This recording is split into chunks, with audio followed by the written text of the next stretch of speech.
Hello and welcome to Content Innovations Limited and these videos that we're talking about in terms of how to use some simple tools to help you improve your processes and also look at what tools are available. Please reach out to us if you'd like to know more about these tools and how they can help you in your process improvement opportunities or just in general managing of a process.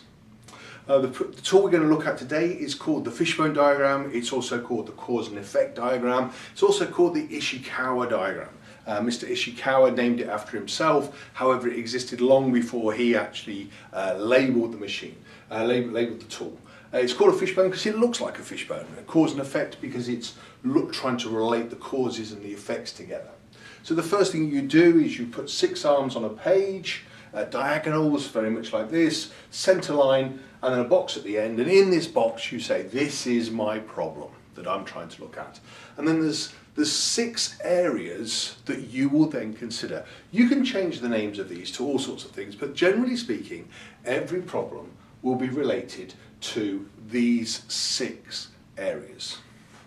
So the reason it's set out this way is really important because these 3, in terms of the machine, the material and the environment, these are constraints.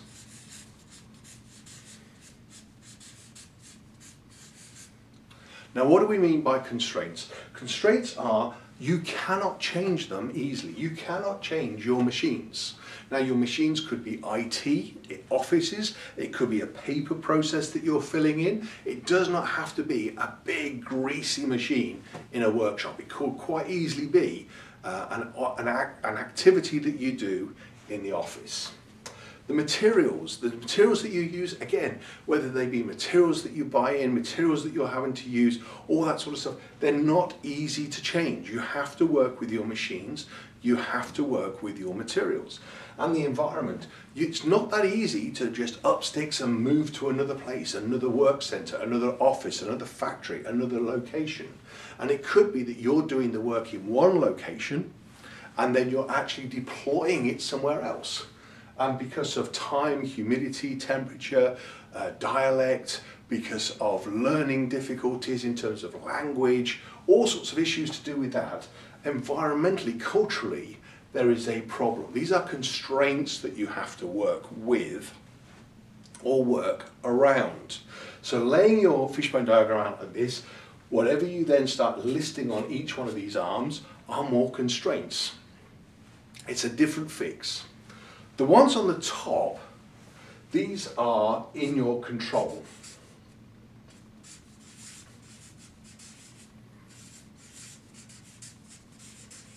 Now what do we mean by in your control? Well, you employed the people.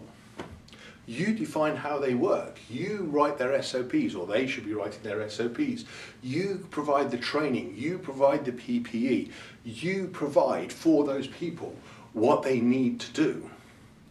Measures, you define what metrics are important. You define how often they need to measure. You define in what units of measurement they should be working in. So you define that part. Method, ways of working, standard operating procedures, you define that. Single point lessons, you define that. Packaging instructions, labeling instructions, document order, how you do stuff, you define all of that. So this is totally in your control. Now, is it easy to change culture and is it easy to change people's behaviour? Well, you need to look at the modules on how we can create change, looking at Kotter's 8 steps and all of that really good stuff that could be very, very useful for you. But in essence, you control this. This is easier for you to deal with. This is not so much because you can't change your machine, you can't change your materials, you can't change your environment. So how would you fill in one of these charts? Well, you do it with quick think or brainstorming or rush thinking, whatever you like to call it. So what we would do, we'd do one arm at a time. Now when you're doing a brainstorming session, one of the things you want to do, or a quick think session, one of the things you want to do is to get people into a room. Do not let them be in the room for more than 10 minutes. People, when they're thinking really quickly, they start drying up really, really fast. So personally speaking, I would put one of these together. It would last an hour over the week. and we're going to spend a few minutes on each one. We get people to shout out their ideas, put them onto post-it notes and stick them into the relevant areas, and then write it up and email it out to people straight afterwards.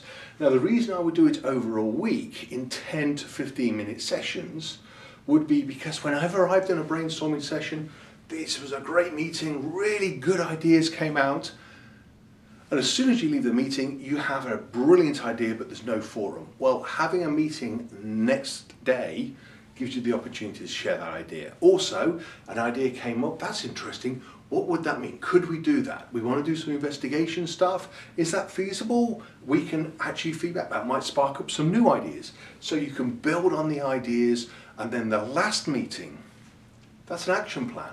What are we going to do? How are we going to take things forward? So the key thing here is when you look at coming to drive things through, when I've got all of my action, all of my ideas down here, I'm going to give each of those ideas a rating. It's either going to be a 9, because yes, it's important,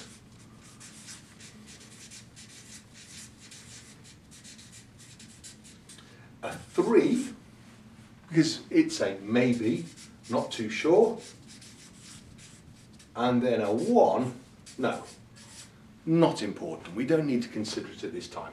Why 9, 3 and 1? Why not 1 to 10?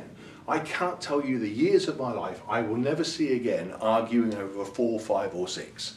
I really want a 9 and a 1 decision, but I'll give you a 3 because people can't make up their mind, but I'm going to bias the 3 down towards a 1. So once I've listed all of my ideas here, we 9, 3 and 1 score each one. The 9s are the one on the last meeting that we take forward. This is our action plan. This is what we're going to go and do. This is what we're going to deliver. So if you're looking to improve a process and looking to create a fishbone diagram, I hope you found this useful. Reach out to us at Cotton Innovations Limited, details at the bottom of the screen if you want more information on how to create a fishbone or a cause and effect or an Ishikowa diagram.